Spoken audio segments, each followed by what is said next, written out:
yang proses sidang ini sudah sejauh mana? Ya, kemarin dalam saudara M. Yunus dalam kesaksian di perkara PW Marla Ginting, saudara Yunus memberikan kesaksian yang bertentangan dengan kesaksian saudara Nilawati sebelumnya. Yaitu salah satunya bahwa saudara M. Yunus tidak mengenal saudara Nilawati. Padahal dalam kesaksian Nilawati sebelumnya, memang mereka saling mengenal.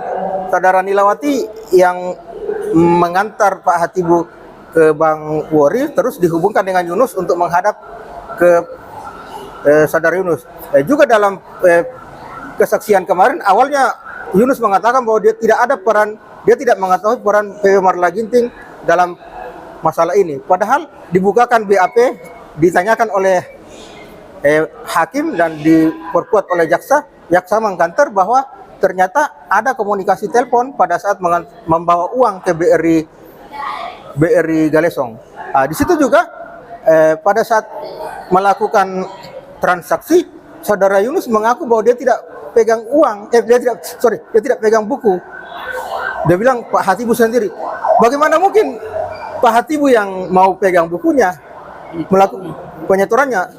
Dia tidak mengenal saudara Heni Adam. Nah, yang jelas itu keterangan itu tidak berdasar karena Pak Hatibu tidak mengenal Heni Adam. Kenapa bisa ada transfer ke Heni Adam? Di situ juga dalam perkara kemarin mereka menuduh Pak Hatibu untuk membobol bank. Dari mana ilmunya Pak Hatibu untuk membobol bank? Karena selain Bang Wori dia sebutkan bank lain juga, itu tidak ada sama sekali ilmunya Pak Hatibu. Justru dia yang tertipu. Sedikit lagi Pak Arga, hal terkait tadi sempat dibicarakan bahwa Pak Hatibu ini dituduh yang membobol bank. Itu bagaimana ceritanya? Itu kan serangan balik dari mereka yang tanpa dasar. Padahal mereka yang melakukan semua itu, Pak Hatibu kan ini kan memang ditipu dan ditipu terbukti bahwa saudara Yunus kemarin mengatakan bahwa waktu dia mengantar Pak Hatibu ke Galesong untuk pelunasan kreditnya yang di take over di Bank BRI Takalar, ternyata Bank BRI Takalar menggugat perdata Pak Hatibu beserta 12 orang lainnya. Itu digugat perdata di Pengadilan Negeri Takalar. Mungkin kalau yang masih bisa tambahkan. Saya menambahkan dari keterangan tadi saudara Alfian, dalam perkara ini di persidangan kemarin terlihat bahwa saksi mahkota saudara Muhammad Yunus itu keterangannya banyak sekali yang bertentangan dengan keterangan dari BAP sebelumnya dan bertentangan juga dengan keterangan saksi-saksi lain, terutama dengan saksi Hatibu, saksi Nilawati, dan saksi Mary. Nah, yang itu dalam perkara ini saya memandang perlunya majelis menghadirkan Nilawati dan saksi lain untuk dilakukan konfrontir keterangan untuk mengetahui keterangan yang sebenarnya. Itu saran saya kepada majelis hakim. Silakan. Mungkin pernah menjadi lawyer dari Hatibu, bisa tambahkan? Ya, saya menambahkan sedikit, saya sedikit mengkanter. Ya, kemarin ada pertanyaan dan juga dari PW Marla Ginting, dia bertanya kepada M. Yunus yang menanyakan kepada M. Yunus bahwa pada saat mereka ada niat, ada itikat untuk mengembalikan dana dari Pak Hatibu sendiri, itu awalnya saya melarang. Itu tidak demikian ya, itu tidak demikian. Ada bukti di sini bahwa Pak Hatibu sendiri yang berinisiatif untuk menolak pengembalian uang tersebut, karena Pak Hatibu ini adalah sebagai mantan ketua Ormas FKPM di Takalar. Jadi jiwa patriotismenya itu sudah cukup kuat ya, sudah cukup kuat, dan juga dia tidak akan menerima uang itu dengan pertimbangan bahwa korban di Takalar itu bukan cuma dia, ada 12. Nah, kemudian saya tambahkan lagi sebagai mantan pengacara dari FMG sendiri, bahwa saya sudah pernah menangani dan saya tahu siapa FMG, gitu ya.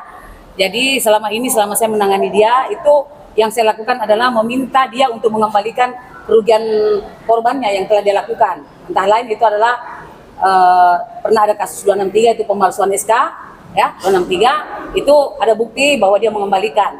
Nah, kalau seterusnya kita mentolerir untuk perdamaian atau dia mengembalikan dana orang, itu tidak menghentikan perbuatan dia.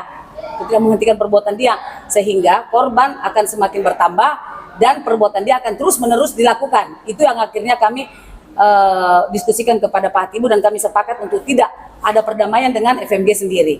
Mungkin seperti itu. Dan dia juga sempat menuduh, tapi saya bertegas lagi bahwa dia sempat menuduh bahwa korban Hatibu sendiri yang melakukan setoran tunai ke rekeningnya Heni Adam. Sementara tulisan di slip setoran itu bukan tulisannya Hatibu. Ya, itu tulisan sangat bagus. Itu dipastikan bukan Hatibu dan dipastikan ya, bukan menduga lagi, dipastikan bukan tulisannya Hatibu. Itu yang pertama. Yang kedua, antara Hatibu dengan Heni Adam itu tidak saling kenal, dan antara Hatibu dengan Heni Adam itu tidak ada saling mau istilahnya jual beli mobil, sehingga itu tidak pernah ada seperti itu. Nah, bagaimana mungkin? Itu yang pertama. Yang kedua, buku tabungan itu dipegang sama Yunus. Jadi bagaimana mungkin selancang itu si Hatibu mau melakukan penyetoran, sementara uang yang ada di tangannya M Yunus sendiri dan kemudian buku tabungan dan ATM itu diperuntukkan untuk pelunasan di BRI Takalar. Mungkin itu. Jadi bagaimana mungkin mereka menuduh Hatibu seperti itu? Ya, mereka juga sempat menuduh kemarin bahwa Pak Hatibu yang membobol bank. Bagaimana mungkin seorang tua tidak punya pengetahuan tentang perbankan, apalagi pengetahuan untuk bobol-bobol bank dan lain sebagainya, dikatakan membobol bank, Sinhan, membobol bank, itu tidak mungkin. Tidak mungkin. Jadi itu kami mengkantor bahwa itu ada keterangan yang bohong. Terima kasih.